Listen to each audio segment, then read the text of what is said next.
નમસ્કાર, વેલકમ ગુજરાત ન્યૂઝમાં આપનું સ્વાગત છે। હું આપની સાથે સાક્ષી ખેરનાર।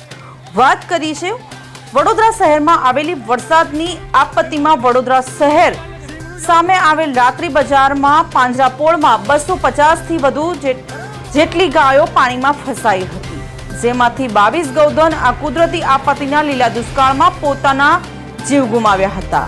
સતત વરસી રહેલા વરસાદના કારણે વડોદરા શહેરમાં કુદરતે લીલા દુષ્કાળ જેવી આપત્તિજનક ભયાનક સ્થિતિનું સર્જન કર્યું હતું। આ દુષ્કાળની પરિસ્થિતિ સર્જનમાં ઠેર ઠેર પાણી ભરાવાની સ્થિતિ સર્જાઈ હતી, જેમાં કેટલાય લોકોનું જનજીવન ખોરવાયું હતું, કેટલાય લોકોનો સંપર્ક અને વ્યવહાર તૂટ્યો હતો, વાહન વ્યવહાર બંધ કરવામાં આવ્યો હતો।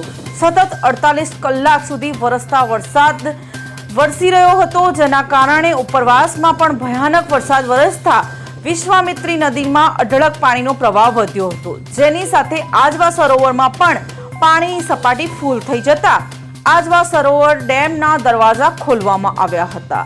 વડોદરા શહેરમાં ઠેર ઠેર વિસ્તારમાં પૂર જેવી સ્થિતિનું સર્જન થયું હતું। તે જ સમયે વડોદરા શહેરમાં આવેલ L&T સર્કલની પાસે આવેલ પસાર થતી વિશ્વામિત્રી નદીની બાજુમાં આવેલ પાંજરાપોળના દરવાજા ખોલવામાં ન આવતા પાણી આ પાંજરાપોળમાં ભરાયું હતું અને ગળાડૂબ પાણીમાં 300 ગાયો ફસાઈ ગઈ હતી। આ ગાયોએ સતત 3 દિવસથી પાણીમાં ફસાઈ હતી, જે વાતની જાણ થતા વડોદરાના બજરંગ દળના પ્રમુખને આ વાતની જાણ થઈ। જે લોકો વાતની જાણ થતા તેઓ ભરવાડ સમાજના ભાઈઓને સાથે રાખીને આ 250 થી વધુ 300 જેટલી ગૌ માતાને પાણીમાંથી કાઢવા માટેનો બચાવ કાર્યમાં ખડેપગ સતત 2 દિવસ ખાધા પીધા વિના ગૌ માતાના જીવને બચાવવા માટેના અથાગ પ્રયત્નો કર્યા હતા, જેમાંથી કેટલીક ગાયોએ આ ભાઈઓ ઉપર હુમલા પણ કર્યા હતા, જેમાંથી તેમને નાની મોટી ઈજાઓ પણ થઈ હતી। છતાં તેમને ગાયોને અમે બચાવીને જ રહીશું તેવી આશાઓ સાથે ગાયોને ગળાડૂબ પાણીમાંથી તરીને બહાર કાઢી હતી। આવી ભયાનક પરિસ્થિતિનો સામનો કરવા છતાંય 22 ગાયોએ આ પૂરની ભયાનક પરિસ્થિતિમાં પોતાના જીવ ગુમાવ્યા હતા। Bureau report, Vadodara.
મારી સાથે છે વિશ્વ હિન્દુ પરિષદ વડોદરા મહાનગરના મંત્રી શ્રી વિષ્ણુભાઈ પ્રજાપતિ અને અહીંયા અત્યારે લોકલ અમારા વિશ્વ હિન્દુ પરિષદ બજરંગ દળના સમગ્ર ભરવાડ સમાજના મોટા અગ્રણીઓ યુવાનો જે અત્યારે કૃષ્ણ સ્વરૂપે અહીંયા અત્યારે હાજર છે। ગઈકાલ સવારથી નાજુભાઈ ભરવાડ, તેજાભાઈ ભરવાડ, સંજયભાઈ ભરવાડ વગેરેનાઓ અત્યારે અમારી સાથે ગઈકાલના સવારથી અત્યારે રેસ્ક્યુમાં અમે લાગેલા છે। ગઈકાલે લગભગ 70 ઉપરાંતની ગૌવંશ અમે નદીના પટમાંથી પાણીની અંદર 2 માથોડા પાણીમાંથી કાઢીને જાનના જોખમે ભરવાડ સમાજના યુવાનોને અમોએ વિશ્વ હિન્દુ પરિષદ બજરંગ દળની ટીમે બચાવેલ છે।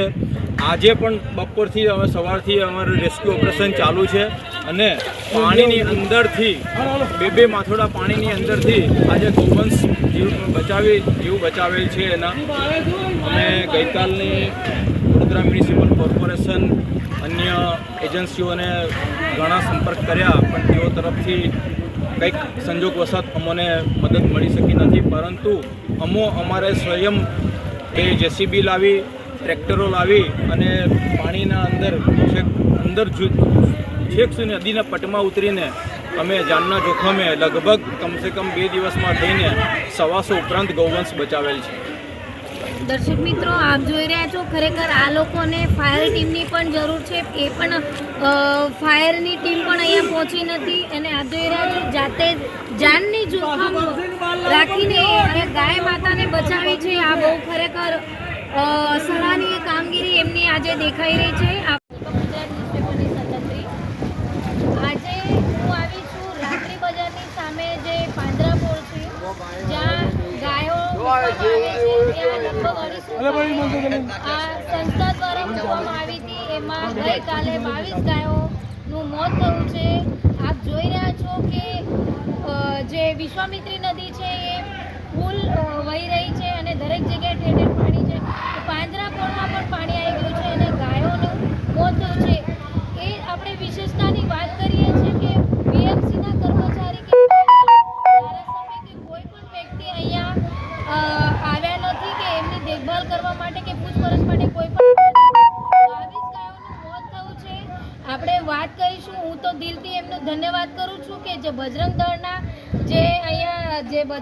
સંસ્થાના જે કાર્યકર્તાઓ છે એ આવીને ગાય માતાઓને બચાવ્યા છે અને એમનું કાલથી એમને ખાવાનું પણ નથી. ગાય માતાઓને બચાવવાનું આ જે પુણ્યનું કામ આ સંસ્થાએ કર્યું છે એમને ખૂબ ખૂબ ધન્યવાદ આપું છું. આપણે વાત કરીશું એ સંસ્થાપક સાથે.